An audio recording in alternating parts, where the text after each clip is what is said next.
We have folks joining us this afternoon. I would like to invite everybody to give us a quick introduction of yourself using the chat.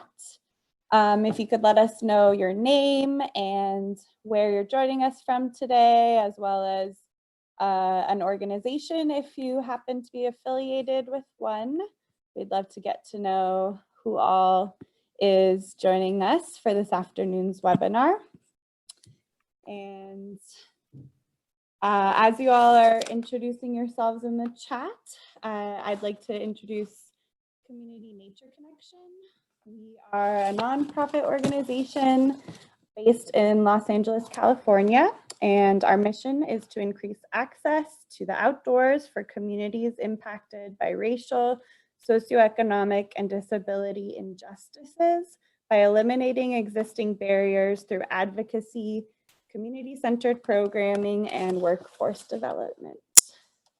So today you're here in Loco for local plants. This webinar is brought to you as part of the Community Nature Connection Training Institute.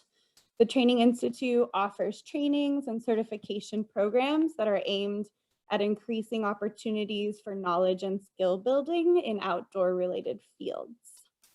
A little bit of housekeeping while you're on Zoom.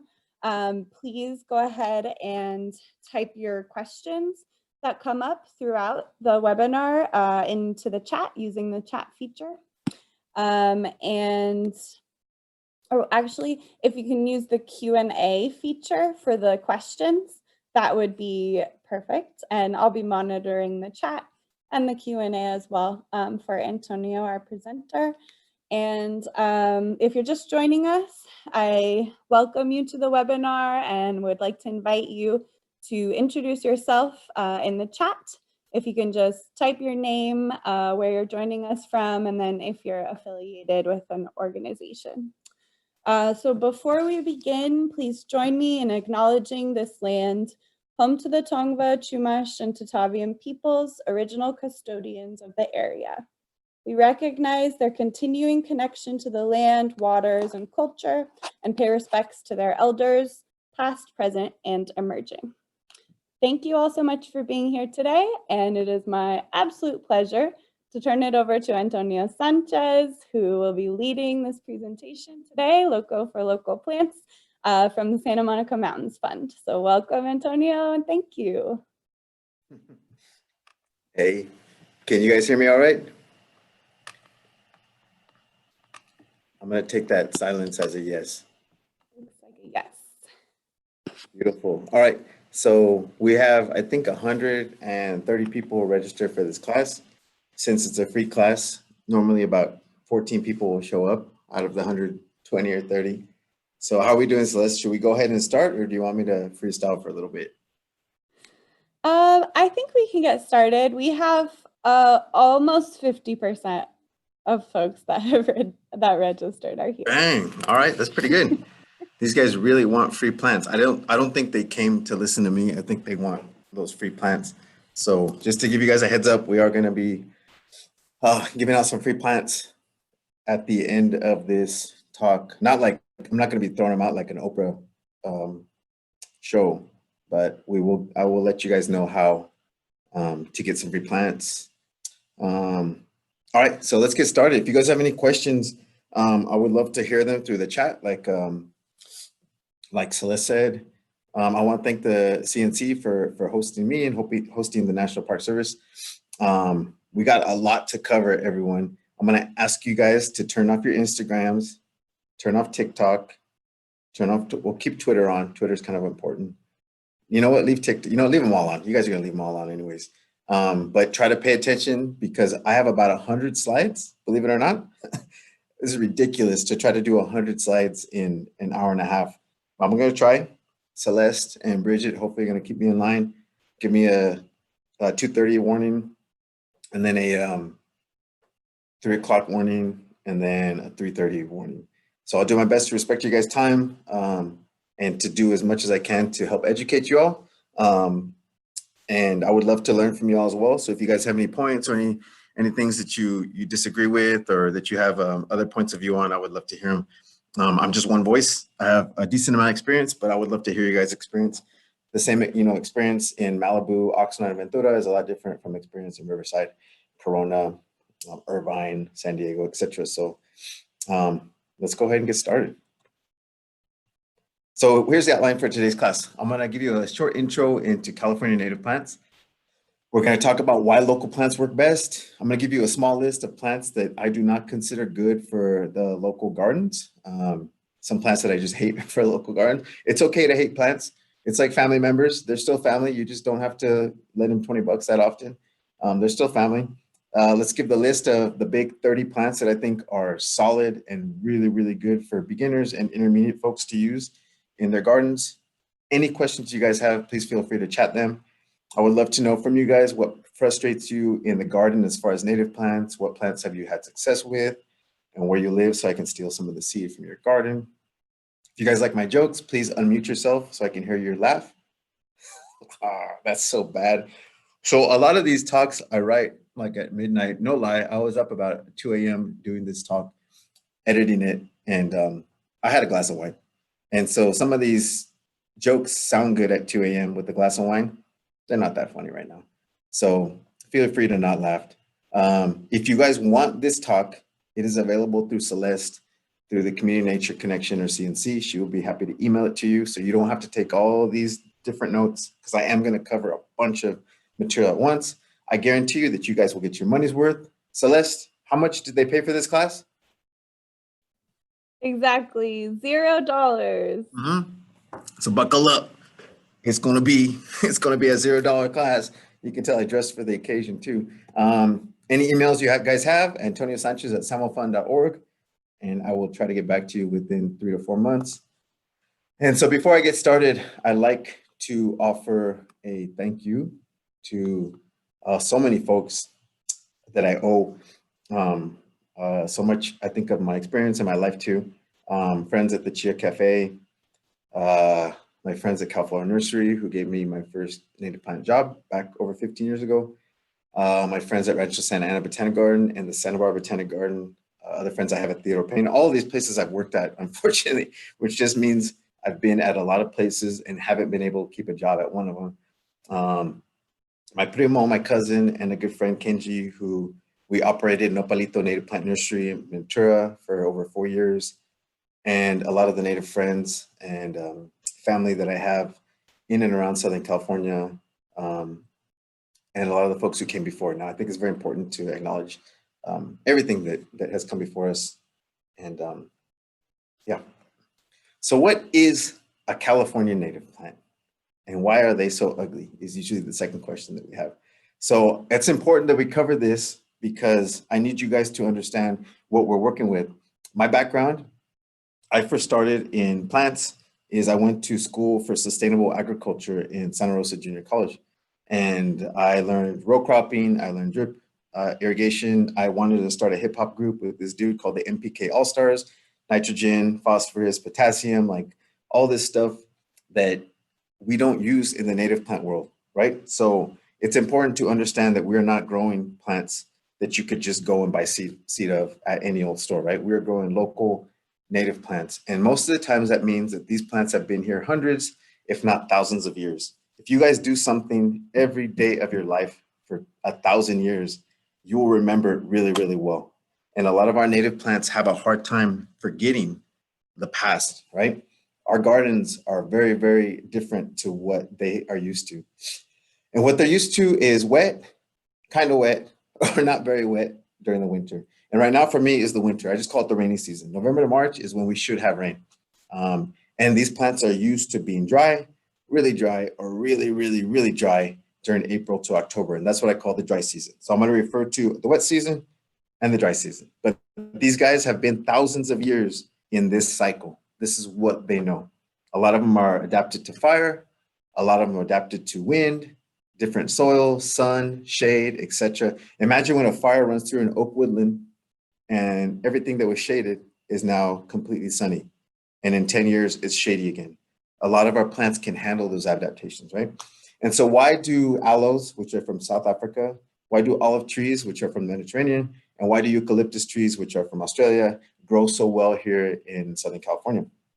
And the easy answer is that they're from climates that are real similar to ours. If you guys look at that map, there's 5 Mediterranean regions of the world, and they all kind of do the same thing that California does. They burn, they have a variety of soils, they have rain during the winter, they have dry summers. And so that's kind of why some of these plants can become weeds, and that's why we can use them in our gardens and have so much success with them. But for this talk, I want to do local, right? Loco for local, which is a horrible name. I'm going to admit that's such a stupid name, but it got you guys signed up for this, so you can't complain. You paid nothing for it. So for this talk, I'm going to focus on full sun, part shade plants from chaparral, coastal sage scrub, oak woodland. If you guys aren't familiar with what those areas are, don't worry, we'll get into them a little bit more. But these are all local areas that before LA and the 101 freeway and the 5 and in and out, we're all here. We're very common, and to some degree are still common in Southern California. So again, what is a native plant? We have over 6,000 plants that are native to California. That's such a cool number that we have a lot. California is just the most diversity of native plants of all the states. We have high deserts, deserts that get 6,000 feet in elevation. We have redwood forests with some of the largest trees in the world. We have alpine meadows that are under snow for up until June, July, and they only see sun, or not sun, but they don't, they're out of snow for just a few months. And so all these are considered California natives.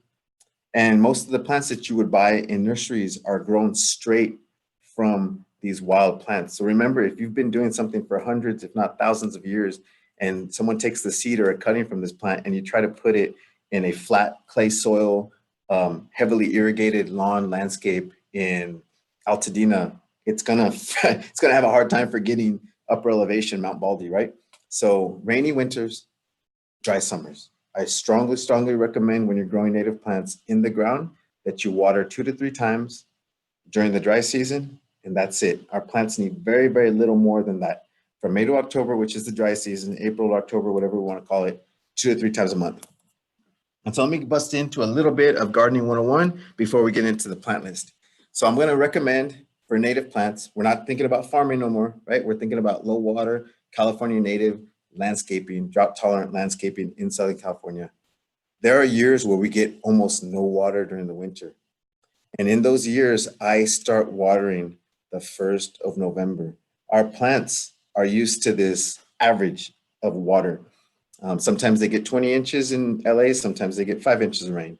If you see November 1st, I would say now, since we're so late in the month, December 1st comes around and we haven't had no significant rain, which if we look at the rain forecast for the next 10 days, it looks like there's going to be no rain. We want to start watering our native plants. So why do we want to do this? Especially our oak trees, some of our deeper rooted plants, we want to basically ensure that they have a good wet season. If we have too many drought seasons, especially with younger plants, they start to suffer. I'm not telling you to overwater your plants. I'm telling you to bring up with 1 to 2 a month water your native plants so that they are acting as if they've had a really good rain year. And I think you'll see the health, I know you'll see the health of your plants just shine come April, May, and June during the dry season. I like to compost or add a little bit of light compost fertilizer to my high performing plants during the late winter. I will explain what I mean by high performing plants. I'm going to encourage you guys to stop planting 5-gallon pots and 15-gallon pots. Those are big pots. Those are over 1 foot tall. Those are sometimes over 2 feet tall. And the reason is that they're expensive, so it makes it crazy to install a landscape. But 2, those guys have been in pots so long that they almost forget, or they have a hard time forgetting when they hit the ground, right? Just imagine, I'm going to rest in peace. I'm going to use my mom as an example. She used to wear a lot of tacones. She used to wear a lot of high heels, and her feet, when she would get her foot out of those high heels, her foot was crunched. Her foot had a hard time forgetting what that high heel was like. And a lot of our native plants, especially Arctostaphylos, which is manzanita, some of our ceanothus, umbellularia, which is bay, some of our plants have a hard time forgetting these pots when they've remembered them for 2 or 3 years. So I want to encourage you guys to plant the smaller plants, the smaller pots, the better. And when you do plant, I want you to water 2 to 5 gallons per plant for the first 2 waterings. That sounds like a ridiculous amount of water, but we have data to back it up that when we have good water under our young plants, we know that they're going to perform a lot better. They're going to be a lot more drought tolerant. I want you to replenish your mulch or whenever whenever it's dying down, mulch, all mulch is a small covering, whether it's a shredded redwood bark or rubber or other stuff. And it helps keep the temperature down on the soil, but it helps lock the water in too. So mulch is super, super important. And please make sure to weed your native plant gardens. All the weeds are doing, especially the annual weeds, is they're acting like a bunch of straws, and they're sipping all the water and they're sipping all the nutrients from our garden. And we've already committed to not watering and mostly not fertilizing our garden. So we need to remove all those weeds. Weeding is super important. And a few last things, when you design your native plant gardens, I like to aim for 50 to 75% evergreen plants. I think a lot of people want to go crazy with monkey flowers and penstemons, which are beautiful plants. And I'll explain what monkey flowers and penstemons are in a second.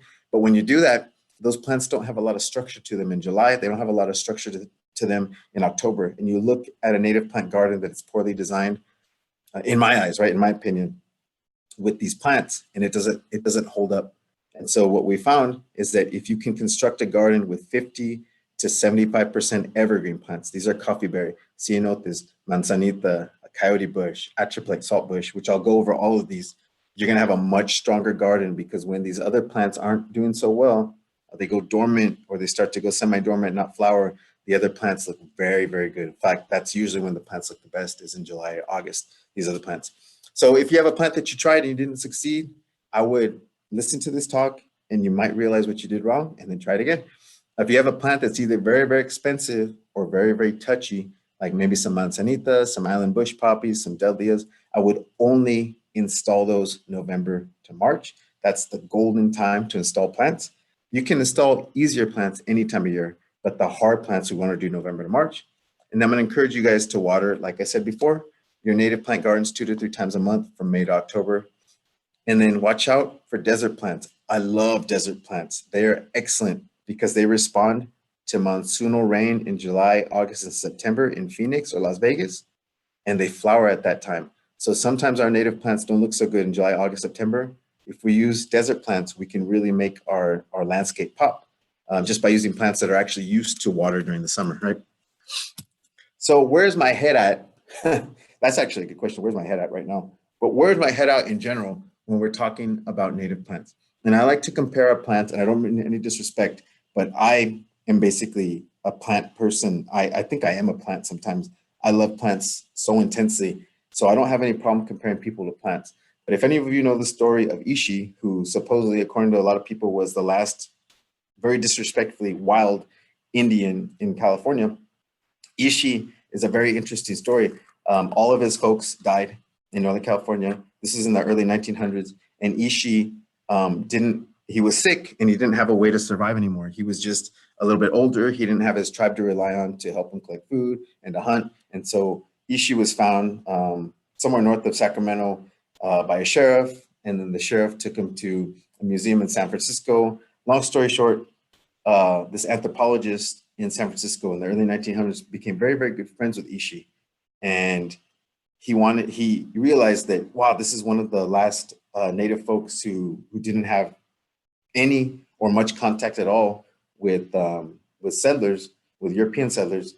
And so the anthropologist became really good friends with Ishi, and he went out to Ishi's homeland with him, and he just wanted to see how Ishi and his people used to live, right? And he said, hey, Ishi, just go, and I would like to see how your people used to live. And so Ishi did not have to go to a store to find tools. He knew where the plants were to get tools. Ishi didn't have to go to the store to get food. He knew what the plants were and the animals were to get food, and on and on and on, right? Because his people were from that area for so long.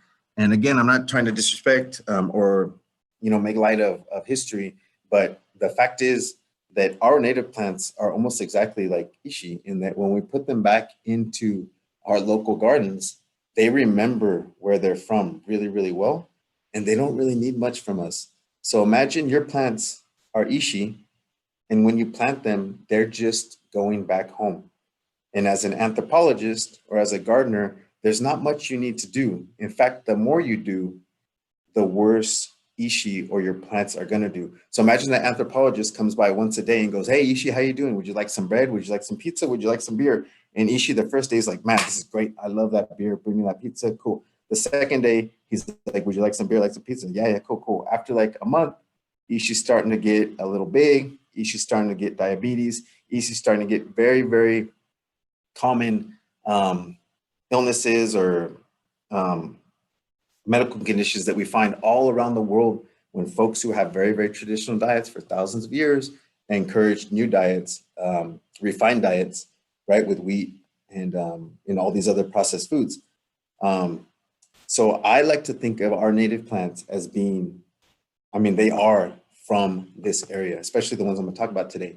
You do not need to add almost anything. Do not bring them food. Do not bring them beer. Don't bring them pizza. Stop bringing them fertilizer. Stop bringing them drip irrigation every 2 days, right? What they need is a minimal amount from you. Once they get their legs in the ground, they need very, very little, right? So watering, I can't stress enough, a well-sited native plant needs very little from you. As far as watering during the dry season, you should not have to water your native plants more than 2 to 3 times a month during the dry season. Fertilizing, which I would consider pizza, almost not necessary for almost any native plants. I'll get into which ones that I like to fertilize, right? And then pruning, as far as haircuts or whatever you wanna, cutting, the stems and all that, almost not necessary except for our high performing plants, right? And I'll let you know which ones those are. And I like to think some of our plants, especially the ones that we maintain a lot, almost as athletes, right? And athletes have a little bit different diet usually than those of us who aren't athletes. And so what do we add as far as nutrition, as far as fertilizer and water and maintenance to these plants that we're asking to do a lot of, right? And so how do we know if a plant's local or native? I like to use the CalFlora website. I love this website. I use it every week, almost every day of my life. It does a lot of things, but what it does for this class is for different plants, for all native plants in California, it'll show you this map of California, and then it'll show you these blue dots of where this plant occurs in the wild. And this is a pretty reliable website. Over 95% of these dots are verified, accurate, wild, natural occurrences of these plants. And so this website or this photo that you guys are looking at is of California buckwheat. And I love California buckwheat. You find it everywhere. You go to the Mojave Desert, you can go towards Vegas, you can go up towards San Luis Obispo, down to San Diego, Riverside. California buckwheat is everywhere. And so why do local plants tend to work best in local gardens? Let me give you guys an example. This is Epilobium canum or California fuchsia. I love this plant. It's on my list. You can see the distribution. It grows everywhere. It grows in Modesto. It goes up by Sacramento. Sacramento gets over 100 degrees. It has clay soil. It grows out by San Jose and Santa Cruz. Santa Cruz gets 30 to 40 inches of rain. About 20 to 25 inches of rain a year. It occurs down to San Diego, which can average 12 inches of rain a year. So it has this wide distribution. And what we find when you see a plant like this on a map with this type of distribution, it usually means almost every time that it is easy to grow in local gardens, whether it's a little bit of extra shade, a little bit too much sun, a little bit too much water, getting stepped on by the neighbors, etc. I want to give you the extreme example on the other side, which is Epilobium septentrionale, which I love this plant too, but look at the distribution of it. This plant occurs in very, very few areas. I've never seen this plant in the wild. I've only seen it in nursery spots. And when it's in nursery containers, it almost always looks like crap because it's getting overwatered. This plant wants to be under snow for a few months of the year. It wants to be growing out of rock. It wants to have 78 to about 86 degrees during the summer. It's at high elevation. It has sharp drainage. Whenever it rains, the water's right out of it. Way different conditions that you would find in Altadena or Ventura in clay soil. So we have a hard time growing this plant in most gardens unless it's in a well-drained soil, unless it's in a mounded area, or unless it's in a pot, right? And it reflects where it comes from, right? The plant for thousands of years has memorized granite, gravel, cold weather freezing weather during the winter, moderate temperatures during the summer. It just has a hard time forgetting that.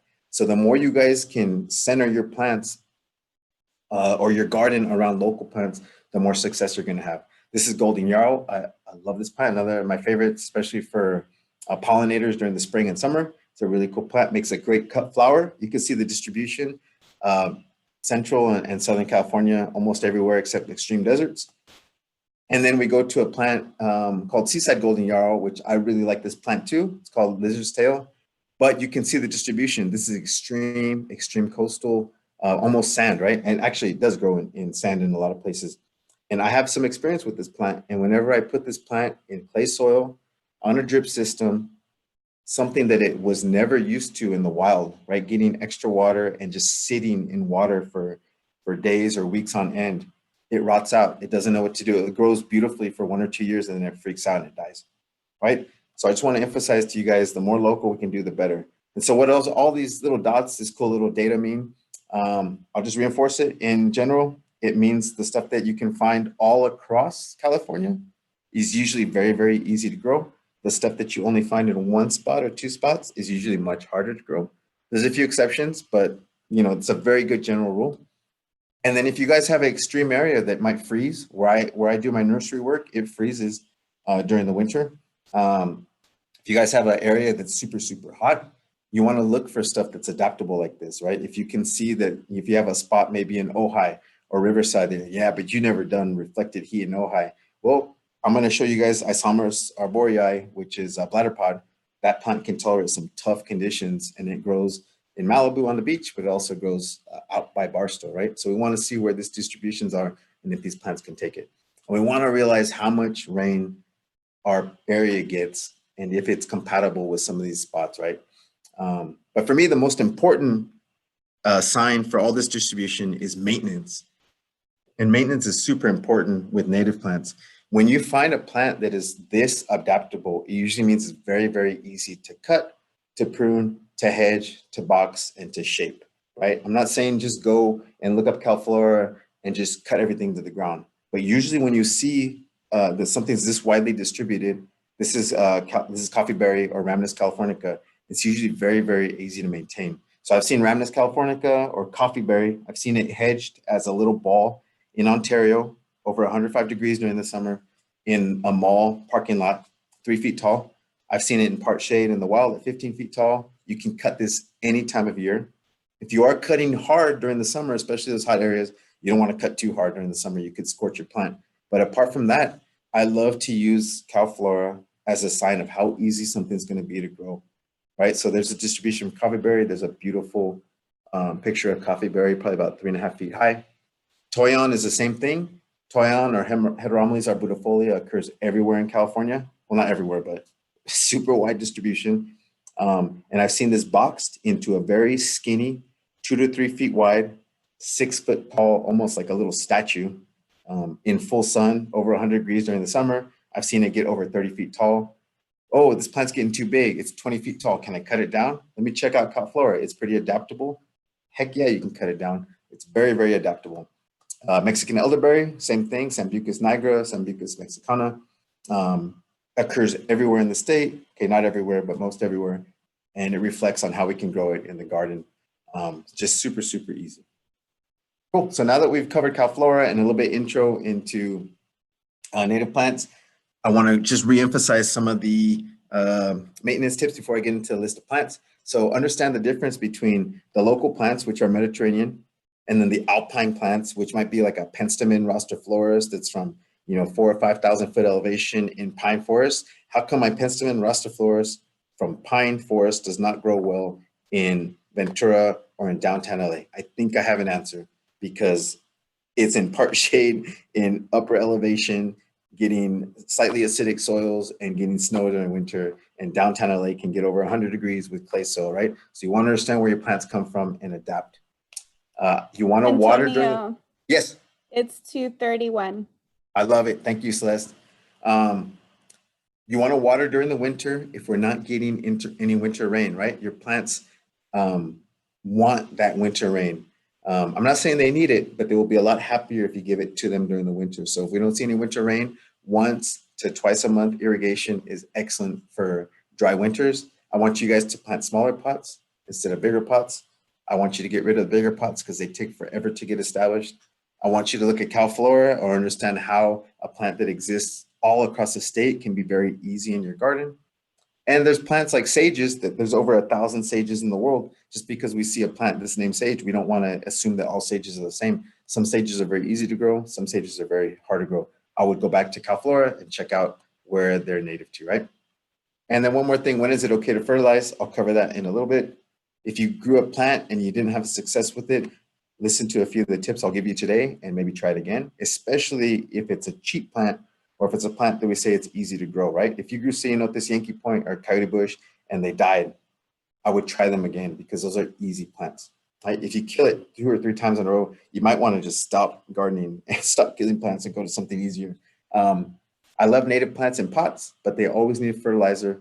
They always need water. So keep that in mind. When you're growing native plants in a pot, they're not really native anymore. They need water and fertilizer, which we almost never give that to them in the ground. I love using certain native plants 10 to 20 feet from a lawn because a lot of their surface roots could touch and eat that water, but they don't have to sit in that water.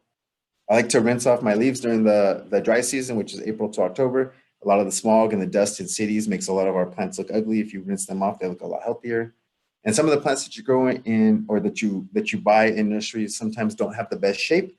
So I like to pinch and trim and prune my plants when they're young to give them some good shape. And I hate wildflowers and I hate weeds. Get rid of all the wildflowers. Maybe we could talk more about wildflowers later, but all they do is just eat nutrition and eat water from your perennials and your shrubs.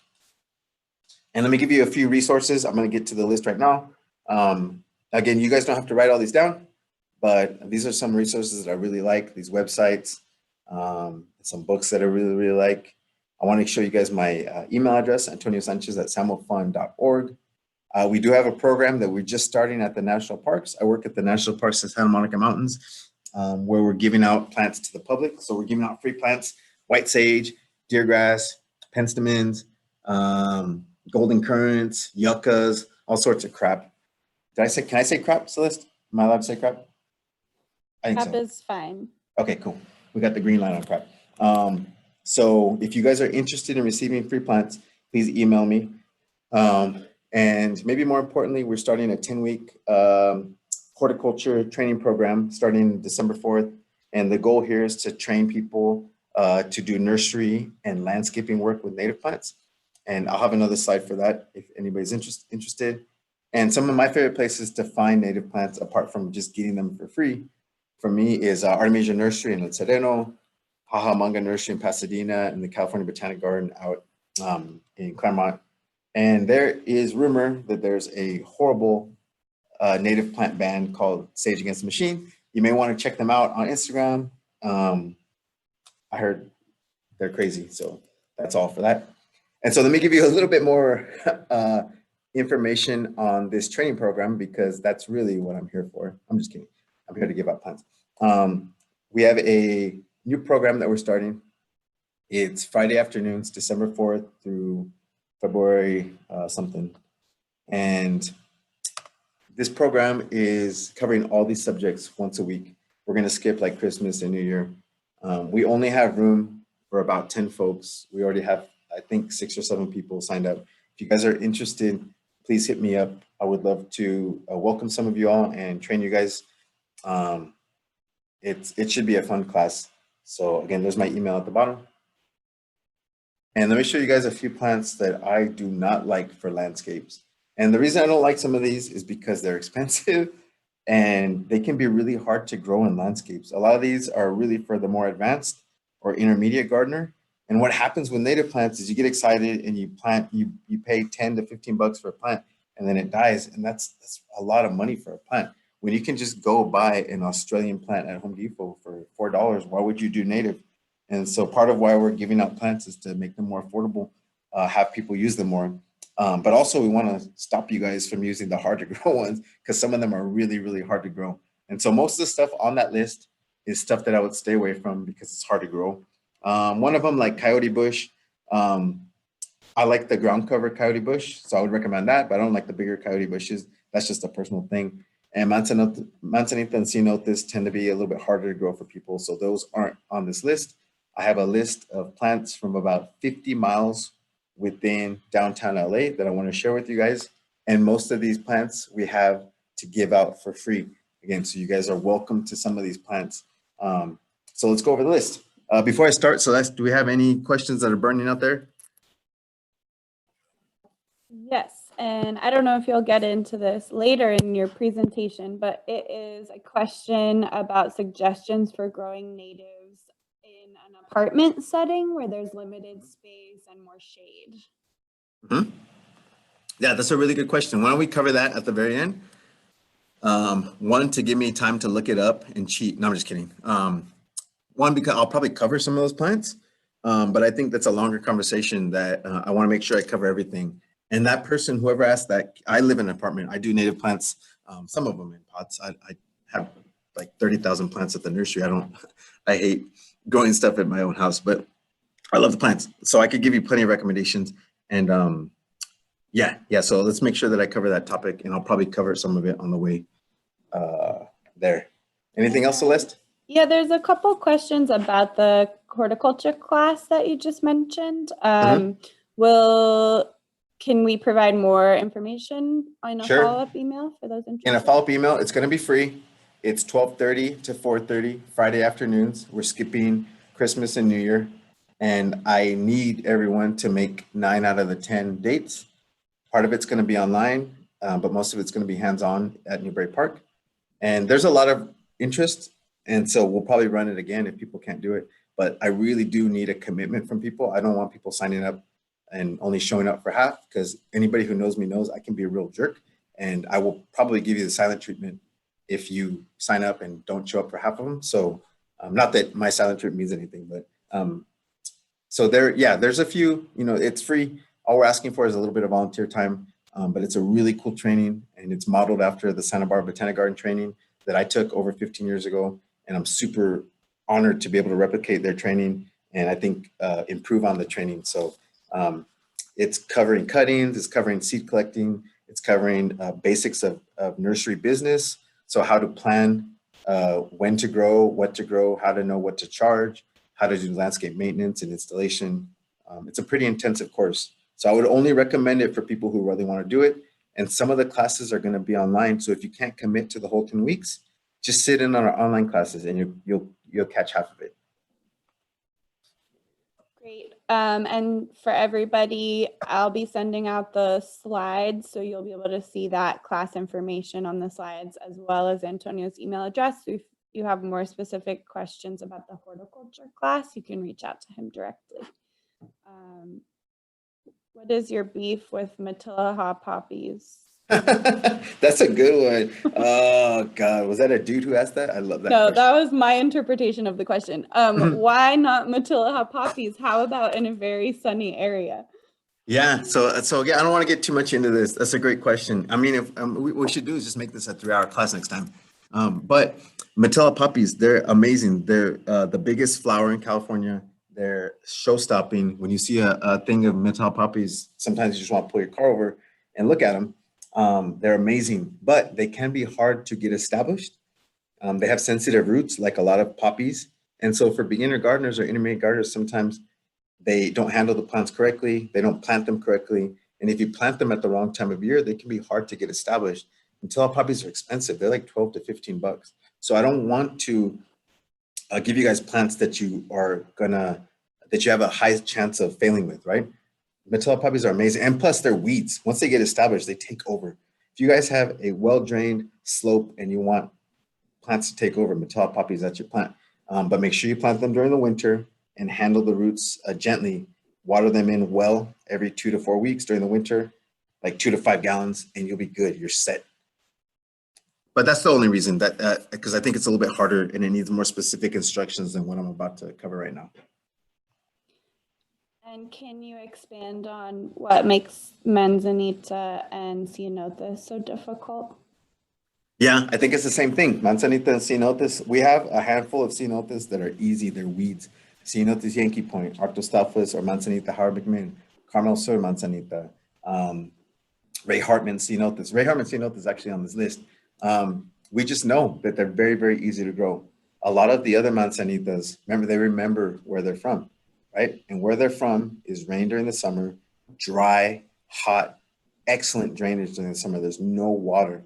And so what we have a hard time doing is keeping plants dry during the summer. And when you start watering manzanitas during the summer and ceanothus during the summer, they die. And ceanothus and manzanitas do this crazy thing. You'll see them in the wild. If you guys know ceanothus manzanita, is around June, July, sometimes August, they'll start to yellow. they'll start to drop their leaves. It happens to about 10, maybe 20% of the plant. That's just the plant hibernating. It's going to sleep. It's actually smart of the plant to drop some of its leaves and just chill, just kick it for 3 or 4 months while it's hot and they're just sitting there. And what happens is landscapers, gardeners see their 10-year-old manzanita getting yellow leaves, only part of it, and they think it needs water. They add water, it keeps getting yellow, they add more water, and soon it's hot, it's humid, and it starts rotting the plant off. I've seen it many times, and it's super easy to do. So again, it's not that they're that hard, it's just some are easier than others, and they take a little bit more explaining to do. Thanks. Do you want to take a soil question now or at the end? I probably won't take the soil question at all because soil to me is the least important thing that we're doing. But let's take it later. But if it's a clay soil question, if it's a drainage question, okay, let's just take it. What is this? How do you recommend dealing with loose or sandy soil that struggles to retain water? Oh, nice. I love it. So you know what? So if you could check with that person, why is it sandy? Why is it loose? Where do they live? And then we'll address that in a little while, yeah? Okay. Cool. So let me talk first about some of the cool, local, smaller plants. These are perennials. These are usually really known for their flowers. I love these plants. Common yarrow is the first one. This one's really easy to grow. You can actually find this plant all over the world, but it is found all over California too. The only California one is white. We have the white flowers here. We have from gray to green leaves. They almost look like fern leaves. Really easy to grow. It grows underground like a lawn, so it spreads by rhizome. So if you just grow a few, and in that landscape training class, I'm going to show you how to do it. We can divide these plants during the winter and spring and replant and cut them in half and plant more and more and more, right? So I love this plant in full sun and part shade. I've seen it under oak trees by the Rancho Santa Botanic Garden in Claremont, used as a lawn. So it does fill in as a lawn. If you're going to use it for a lawn, you probably want to grow it by seed, or you want to do it by plugs. So you want to divide a whole bunch of them into little pots and then plant them at the right time of year. It doesn't need almost any water, but like some of our plants that grow by rhizome, it'll grow a lot faster with extra water. This is an excellent cut flower. So if you guys are looking for habitat for butterflies, it does well there. But if you want to cut the flowers and put them in your home, or even if you want to be adventurous and start a farmer's market with just nothing but cut flowers, this is a top plant for cut flowers with native plants. Since it grows by rhizome, it helps hold the soil together. So it's really good for erosion. And we find it everywhere. Forests, deserts, Home Depot, Lowe's. I thought that was funny yesterday. That's not funny. It's stupid. Next one, Island Pink Yarrow. This is, what did I just say? I just said that all of them are white. What's wrong with me? I don't know. Oh my God, what's in this coffee cup? So Island Pink Yarrow was discovered on one of the Channel Islands as a pink variant or a pink sport. I forget who discovered it. I believe someone in the Santa Barbara Botanic Garden. Anyways, it's considered a California native. It was only found from this one plant and it's cloned. So we divide this. We don't collect seed of this. If you collect seed and you grow it, you'll probably get the white flower. So we grow this all by division, and Island Pink Yarrow, apart from it being pink, right? That's the main difference, but it does grow so much more aggressively than the common yarrow. So if you want to do a lawn quickly, this would be your plant. We don't have any of this plant to give away, unfortunately, because it's from the Channel Islands, and we don't grow plants from the Channel Islands. We just grow plants from the Santa Monica Mountains, but it's very easy to find in native plant nurseries. It is one of the UC Davis Arboretum All-Stars. That's a great list of 100 plants that are good for clay soil, 100-degree weather, low water. I recommend you guys look at that list if you can. But it is a cool plant, fast growing. You can make it into a lawn. I've seen these guys mowed before, so you can mow a yarrow lawn really easily. And it's best with, once they're old and established, you want to water this every 10 to 14 days during the dry season, which is April to October. You'll be good. California fuchsia, this one I already covered, or I talked about a little bit, but you can see the distribution found everywhere. This is known for two things. It's an excellent hummingbird plant, and it's a really good plant for summer color. A lot of our plants go to sleep during the summer. This one is wide awake during the summer. So if you want some color during the summer, this is one of your plants. It grows a little wild. So it grows like yarrow and then it spreads underground. This is on the UC Davis Arboretum All-Star list. I would consider it the best plant in your garden for attracting hummingbirds in the summer and the fall.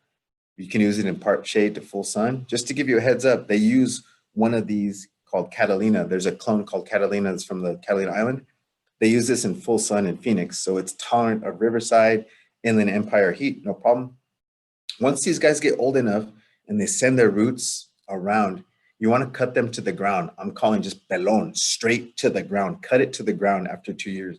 Because if you don't, what happens is the top goes dormant and then the new stuff starts to grow from the ground, but it also grows from the dormant stuff. And you have all this new stuff growing on top of this dormant old stuff, and it kind of looks a little messy. So I like to cut it every 2 years to the ground. And what happens when you do that? That's asking a lot of the plant. That's like a fire, right? Very few times does a plant ever just get cut to the ground in the wild. So what I would do then is compost it. I would add compost as a fertilizer. I would side dress it. So I would scratch the mulch away and I would add compost and let the winter rains water that in. The perfect time is December, January to compost our high performing plants that we're cutting back all the time. And you'll see this plant just take off. Hummingbird sage, this is one of my favorite plants in all of California. The distribution, if you look at the map, is not that wide, but it does occur in dry and wet areas, right? Southern San Diego and Orange County compared to Santa Cruz, San Jose, it's a huge difference in annual rainfall. This is a plant that I love using under oak trees or in pots. It's one of my favorite plants for pots. Someone has a slightly larger, maybe like a wine barrel or something like a 5-gallon, a little bit wider than a 5-gallon is excellent in apartments. I use this for teas. I use a few leaves inside my honey, and I have a hummingbird sage honey. It smells really good. It smells like pineapple. It's really good at attracting hummingbirds, and it's on the UC Davis All-Star list. This guy can flower 5 to 6 months. I've had this guy flower 5 to 6 months in my garden, starting in December, going up to about May or June. The only way it'll do that, though, is with a little bit of water every 10 to 14 days. And you want to cut back the flowers as they start to dry off. Our perennials want to flower, they want to make seed, and they want to turn off. If you remove the flower heads as they dry off, you don't give the plant a chance to make seed, then usually that encourages the plant to flower more. This guy, if you live in an area that has about 75 to 80 degree weather during the summer, you can put him in full sun, right? So Oxnard, Malibu, Huntington Beach, coastal parts of Huntington Beach, you can use full sun. If you get anything hotter than 80 degrees during the summer, you want to use them in part shade. And I've seen this guy stay green all year long with water every 10 to 14 days, no problem. In the wild, once June, July hits, he's asleep. You can't even find the plant. It's so dormant. But with a little bit of water, right? We're not giving Ishi pizza and beer every day. We're coming to Ishi every 10 to 14 days and watching a soccer game. We're watching a football game. Every 10 to 14 days with a little bit of water, and you're good, evergreen. And we are giving some hummingbird sage away too. We got a lot of it to give away. Island alum root or Heuchera maxima. This is a great plant from the Channel Islands. We don't have any of this plant to give away, but it is one of my favorite and a lot of landscapers' favorite plant to use under oak trees. This guy doesn't really do well in full sun, even in extreme coastal. I still like using this guy in part shade. He's a really good shade plant for pots. Has really big, fat tropical leaves. You can see the flowers, really good for hummingbirds.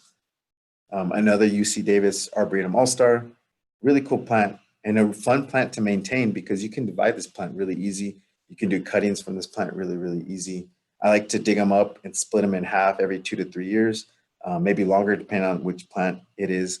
And it can tolerate all types of soil, clay, sandy, rocky soil. It's a cool plant. I really like that one. A little bit more fun than the island alum root are some of the hybrids.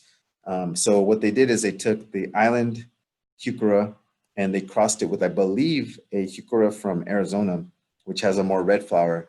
And they got these pink and slightly red flowers. And so we consider these folks, these plants half native. So they're half native to the Channel Islands, half native to out of state. But we consider them native plants. Again, we don't grow them at the nursery because they're not native to the Santa Monica Mountains, but they're pretty common at most native plant nurseries, and they're beautiful under oaks. They're really, really easy to grow, and we like to use them in groups of 3s, 5s, 7s, 9s, however many you want to do, under oak trees or along shady paths or in small pots. They look great.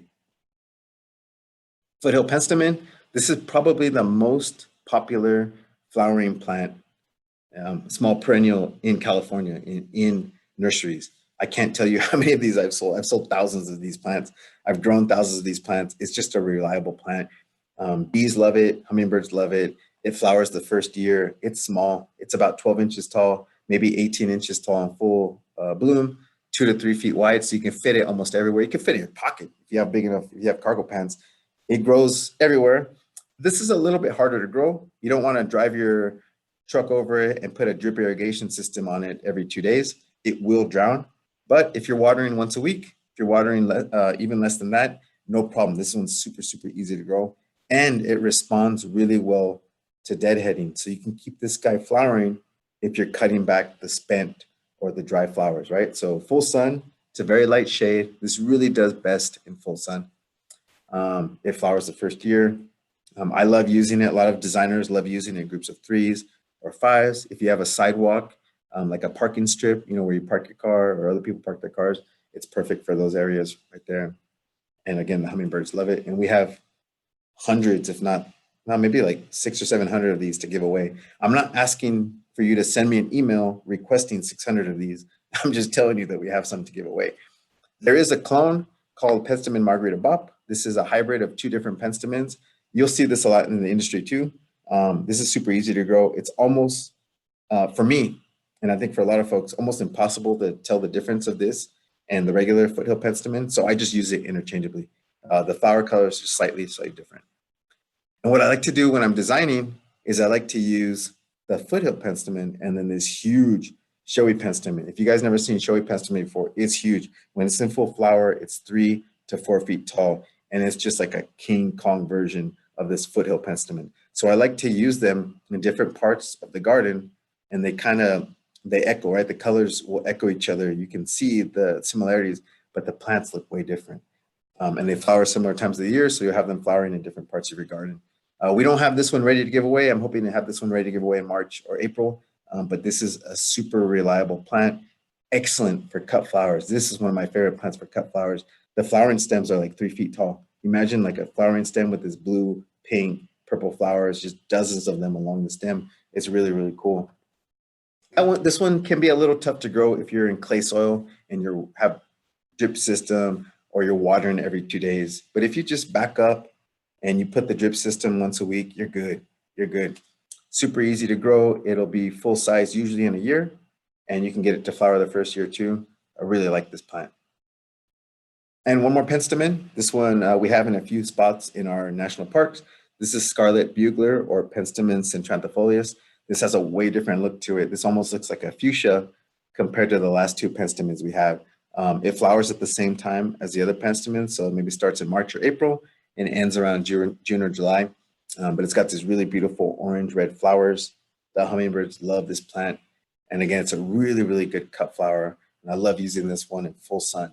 If you 110-degree blasting sun, this guy, he doesn't care. This is a true desert rat. This guy loves the desert. This one I already covered a little bit before, but I'll go back over it again. The golden yarrow, Aerophyllum comfortiflorum. You can see it occurs in a lot of places in California. I really like using this guy with the purple, pink, and blues of the foothill penstemon. They're about the same size. They look amazing next to each other. So I would recommend them in groups right next to each other. They're really, really cool. And they attract different things. So the penstemons attract the bees and the hummingbirds, and this guy's gonna attract some bees as well, but he'll attract butterflies. So this is really good for a wildlife garden and really good for a cut flower too.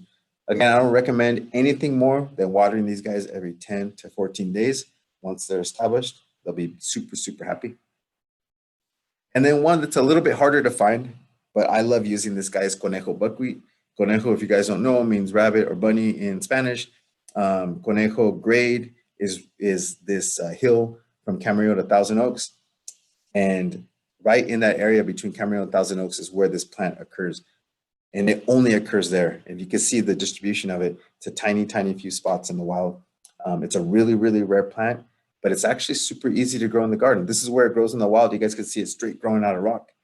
But in the garden, in clay soil, it doesn't mind it as long as you don't water it every 3 days. I've seen drip systems where people have 5-gallon an hour emitter and it's going off every 2 days and it's right on the neck of a plant and they wonder why it's dead.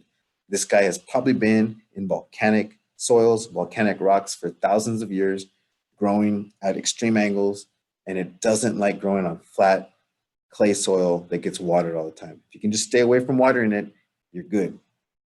He makes an excellent cut flower. The flower's a little tricky if you're gonna mix it with other colors because it is a unique color, but I love this contrast of like ghostly gray, white on this saffron, yellow, a little bit of orange in there. It's really, really cool. I love this plant. We do have a few of these to give away too, not too many, but it's a super rare plant that's I love using.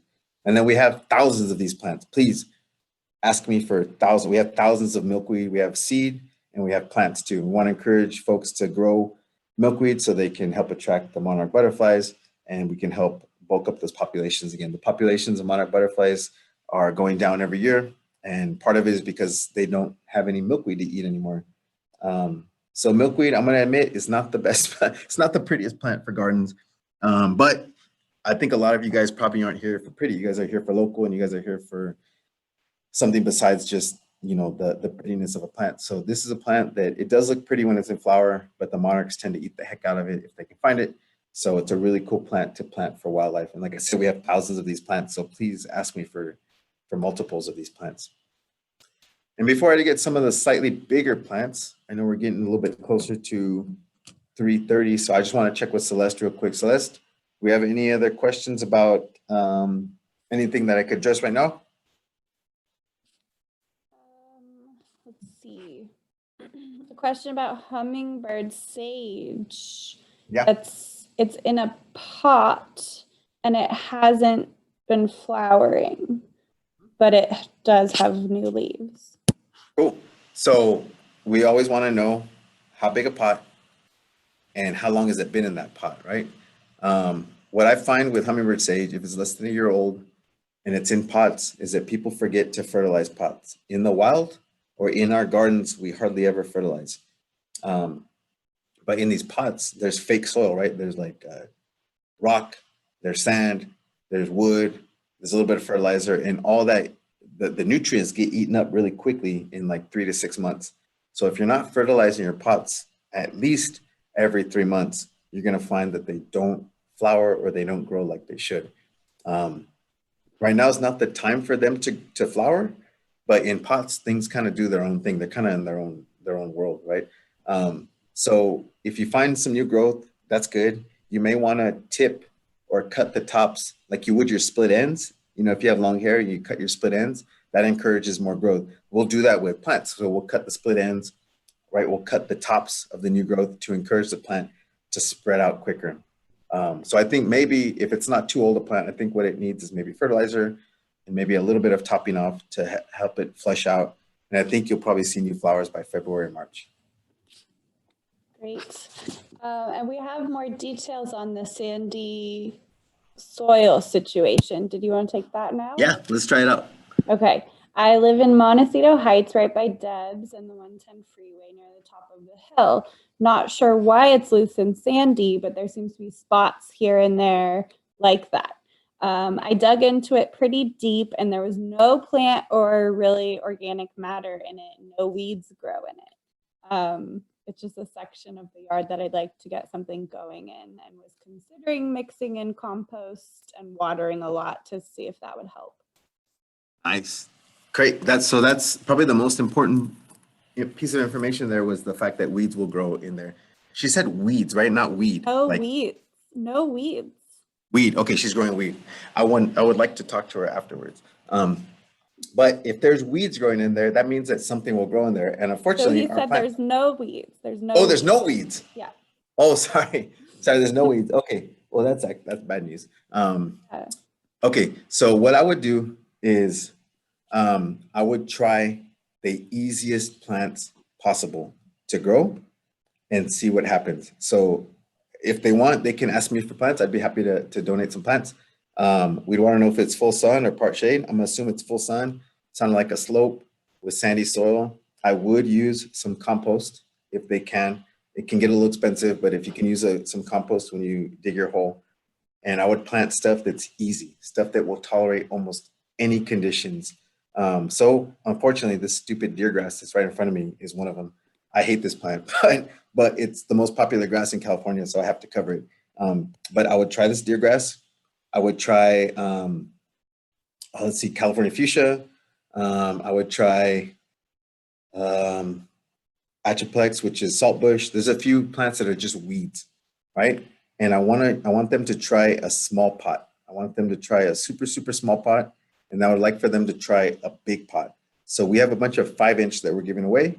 We don't grow anything bigger than that, but they can try something very, very large too, like almost a 5-gallon. And I know I said don't grow 5 gallons, but this is an extreme case. So we adjust when there's extreme cases.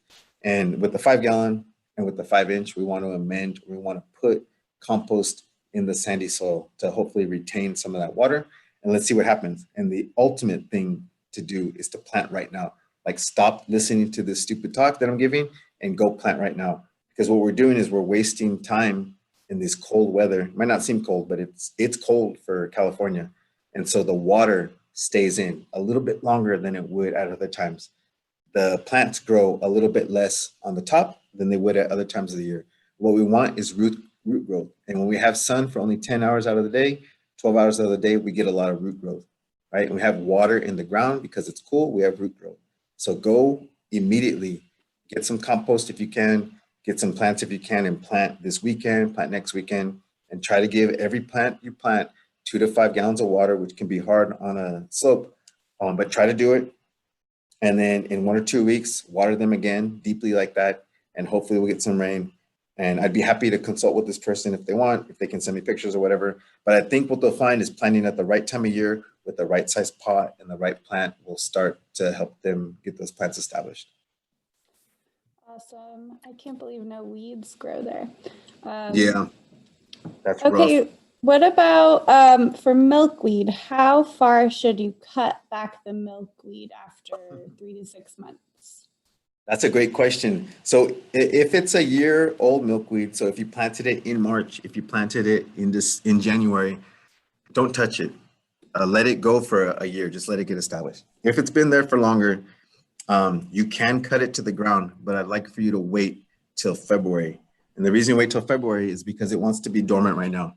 If you can't wait, if you just have like 30 milkweed and they look horrible in front of your garden, cut them down to 2/3. So get rid of 2/3 of the plant and leave about 12 to about 18 inches of the plant. And usually that's good enough for people to look at. But if you want to get rid of the whole plant, wait, make sure they're 2 years old.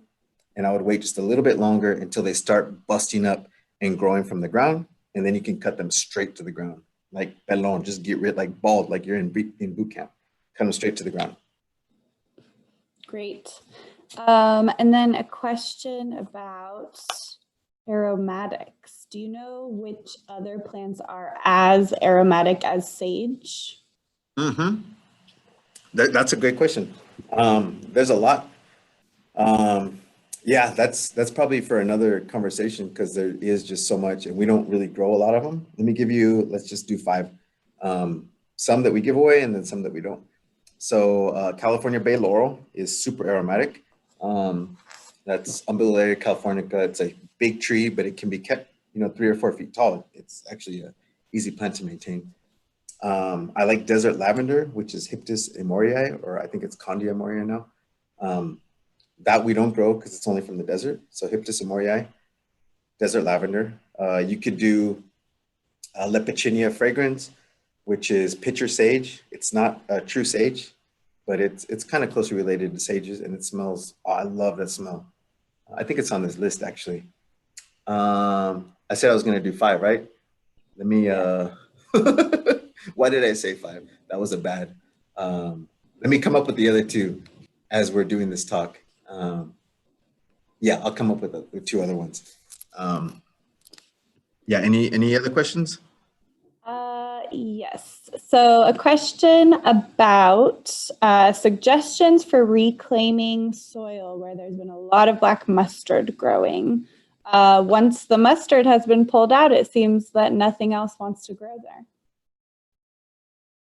Yeah, I don't think, out of all respect to that person, I don't think that's true unless you've applied something to the soil to make stuff not grow, which can be the case sometimes if you use like pre-emergence, which is like a chemical that kind of kills everything as it's waking up, all the seed that's waking up, I could see how stuff wouldn't grow there for 6 to 12 months. But, you know, if stuff doesn't grow there, if people have tried growing stuff and it doesn't work, I would always go back to my bulletproof plants. I would go back to this deer grass.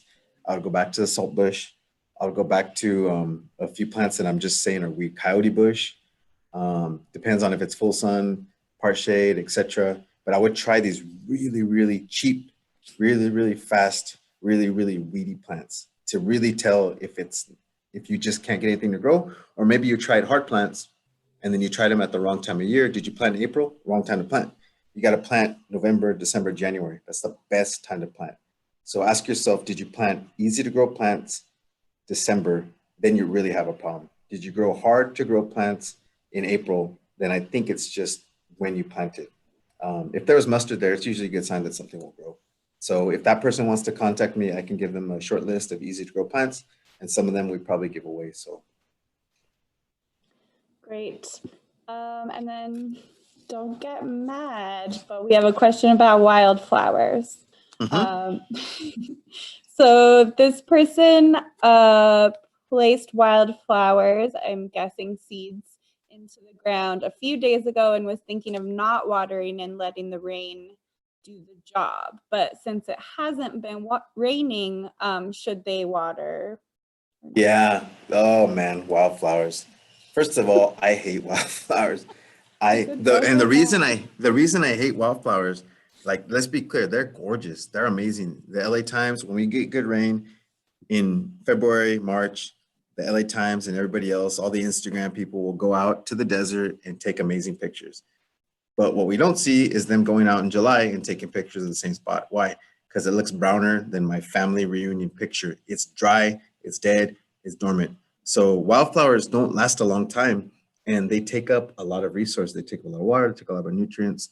So I would strongly recommend whoever that person is to think of perennial wildflowers. And those are plants that are around all year, or they stay around much longer and they flower much longer. So California fuchsia, yarrow, penstemon, even milkweed can be considered that. There's golden yarrow. There's a whole bunch of plants that are on the smaller end, but they're easier to maintain. They're easier to grow.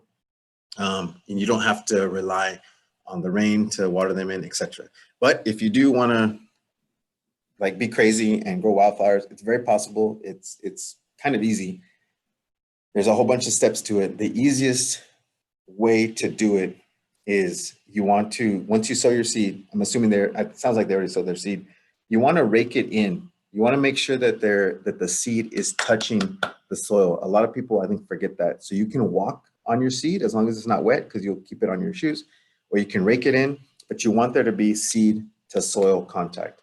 Ideally, before you even sow the seed, you want to soak it overnight, just like you would beans or frijoles. When you cook them, you know, it gets softer, they're faster to cook. Ideally, you would have soaked them overnight. But if you haven't done that, you want there to be seed to soil contact, right? Once you have that, then you want to water them in gently with the overhead irrigation, whether it's a sprinkler or a hand water.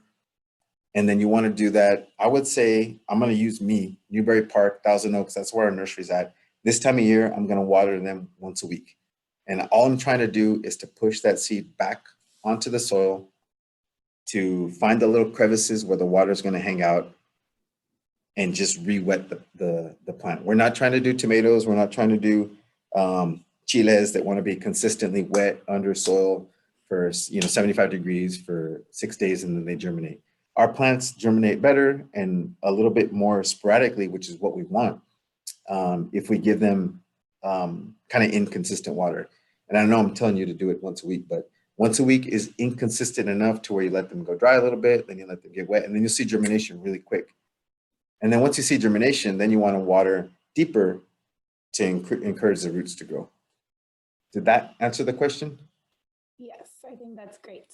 So I want to do a time check. It's 3:11. We still have some more questions, but maybe those let me do a few more plants, because I do have a few more plants, and then a summary, and then I'll be happy to take those questions. And anybody who wants to stay, like I told Celeste, I'll be here till 3:45 or even 4 o'clock if you guys want to answer some questions. My main goal is to show you guys some local plants. I want to give you guys plants, and I want to help recruit some people to help us at the nursery and to learn. And that's it. That's a good day for me. So if you guys are willing to do that, then I'm willing to do it. So let me cover this stupid plant called deer grass that I hate. And the reason I hate it is because I don't really think it looks that good. It's like one of those actors that you've seen, everyone loves the actor, and then you see a movie, you're like, really? It's not that good. Star Wars, like, what was that one? Anyways, I don't have to go into Star Wars. Deer grass, Hummingbird, Caltrans uses this way too much. I don't think it's spectacular, but you'll see this in every book. You'll see this at Home Depot. You'll see a lot of landscapers use it. When it looks good, I'll admit it looks good. It's on the UC Davis Arboretum All-Star. I have hundreds of these plants to give away. Please take them off my hands. They'll grow in Riverside in full sun. They'll grow in part shade in Malibu. Really easy to grow, really easy to maintain. If it looks good, it's a solid plant. And they call it deer grass because it smells like deer. I'm just kidding. I don't know what deer smells like. What I like better as a bunch grass is one that we don't grow because it's only found on the Channel Islands. And this is believed to be a three-way hybrid of our giant wild rye. So this is Lamus or Elamis condensatus Canyon Prince. And the Canyon Prince is important here. You want Canyon Prince because this is the one that's silvery. I love this plant. When this plant is well grown, it's gorgeous. It has this kind of blue silver look to it that's really, really beautiful. It's a bunch grass, so it's very easy to maintain. It doesn't spread like a lawn. It stays in a tight little clump. It has this very distinct look to it, and it's really nice to use in groups, against a wall, or solitary, just as a solid silver blue clump in the middle of landscapes against our green or our dark green plants. And I think maybe if you ask me certain times of the day, what's my favorite native plant? I would say bladderpod. Bladderpod occurs right next to the ocean, and it occurs, look at its distribution. It occurs in 110, 115 degree weather, right next to creosote. That's creosote in the back of that. Creosote, if you don't know, is what Phoenix smells like when it rains. This can take gravel, it can take sand, it can take clay. This is a bulletproof plant that flowers pretty much all year. This is a plant that I can guarantee you will flower 9 months out of the year, sometimes 12 months out of the year, and nobody uses it. It's on the UC Davis Arboretum All-Star list. People don't use it, I think, because it has a smell to it. And the smell is strong. It's like rue. If you guys ever grown ruda or rue, it has that strong rue smell to it. But it only smells like that when you brush up against it. So unless you're going to be kicking it like camping in your plants, I don't see the problem. It's a plant that attracts hummingbirds. It's a yellow flower, so it's easy to contrast with our purple flowers, our blue flowers. I have dozens of these to give away, and I would love to give them away to you so you can have a plant that flowers all year. So please take them off my hand. Our Lord's Candle, if you are prone to falling in the garden, then I would not use this plant. But if you don't fall in your garden, I would use this plant. It's sharp, right? It's a yucca, but look at that color. I love this color. It takes 0 degree weather. It takes 110 degree weather. It actually takes extra water and clay soil. It doesn't mind it. The only drawback is that it doesn't have a flower. When it flowers, it dies, but it usually takes about 4 to up to 10 years to flower. The really cool thing about this is, to me, this is a ceremonial plant. When this flowers, the plant is edible. The stalk, the asparagus-like stalk is edible, and it tastes like jicama. So it's not something you can really grow to eat because it only flowers once and it's dead. But to me, it's a ceremonial plant, and it's a very special plant. For me, it flowers at the time when a few very important people to me passed away. So me seeing this plant flower in the hillsides reminds me of those folks, and it's a very special plant. I love this plant, and the flowers are edible too. And we'll go to more of the shrubs. This is an island snapdragon that you can buy at Home Depot or Lowe's. We don't sell this, but it's very, very common in the industry, and we use it in part shade and full sun. It's excellent on a slope. Really, really easy plant to use. Great for hummingbirds. Heartleaf penstemon is a really cool plant for part shade. I don't like using this in full sun, but part shade, where it can crawl through things. It has a great, great flower color, and it's a super plant for hummingbirds. Yeah, it's kind of a wacky growing plant. It doesn't have like a real solid structure to it. It kind of hangs on to stuff. Purple nightshade, solanum. This grows in a lot of places all around our state, and it's pretty easy to grow in the garden. It doesn't like extreme cold, but if you don't freeze, then you're good to go, and it has beautiful flowers. And this is a woolly blue curl. This is a hybrid that you can only buy from Suncrest Nursery or Moosa Creek. But if you can find this, I would recommend this plant. This is super, super easy to grow, 3 to 4 feet tall, takes clay soil, can be watered every 5 days, and it's still alive. Super easy plant. Oh, whoever had the smell, this plant right here. This is an excellent smelling what is it? Herbal something. Anyways, this is another one, fragrant pitcher sage. This one smells, I think, even better than hummingbird sage. I like to use this with hummingbird sage. If you have a larger pot, you can use this as the shrub, and then you can use hummingbird sage as the ground cover, or you could do the same in the landscape. Really cool plant for hummingbirds. My favorite, probably easiest edible plant of the local stuff for the fruits is golden currant. Golden currant is on the UC Davis All-Star list. It doesn't have a super wide distribution, but it is really easy to grow. We know it takes freezing, full sun. One that we don't grow on so I do have a lot of golden currant to give away. If you guys want to grow some native food, the fruit is really sweet. My kid loves it. Another one is ribes bivernifolium that doesn't really produce a fruit, so tiny. And this one only grows on the Channel Islands and one part in San Diego. So we don't grow this because it's not from the Santa Monica Mountains, but you can find this pretty easy, and it makes a really good ground cover under oak trees and in shady areas. Ribes malvaceum, this is chaparral currant. It's a really pretty flower in December or January when there's not much flowering. December, January is kind of hard to find flowers. This guy reliably flowers at that time of year. Really good for hummingbirds. And then the sages. These two sages are not native. Mexican sage on the left, and on the right is Chihuahuan sage from El Paso, Chihuahuan Desert. They're both excellent plants, but not native. We have tons of white sage to give away. I would encourage you guys to get some white sage from us. Stop going out to the wild and cutting it. Damn hippies. Hopefully you guys didn't hear that. Full sun, that people kill white sage so much. Oh, they kill it. You guys have to stop watering white sage. Water it once to twice a month, and that's it. Unless it's in a pot. If it's in a pot, you have to water it, but super easy. Purple sage is even easier than white sage to grow. It's bigger though. People usually don't use it for the smell, but it does make a good cut flower. And then black sage is another sage that we have native to our hills and to our mountains. If you need to do a sage in part shade, I would do hummingbird sage or black sage. Black sage tolerates shade pretty well. And I think it's the prettiest smelling of the sages that we have in our mountains. There is a hybrid that is half purple sage, half Cleveland sage. Cleveland sage, as you can see on the map right there, is from the Cleveland National Forest. So we don't have this one. We don't sell it. We don't give it away, but you can find it pretty easy. And this is the one I use to make food out of. I use it for cooking, and I use it to make pesto. I love using this plant.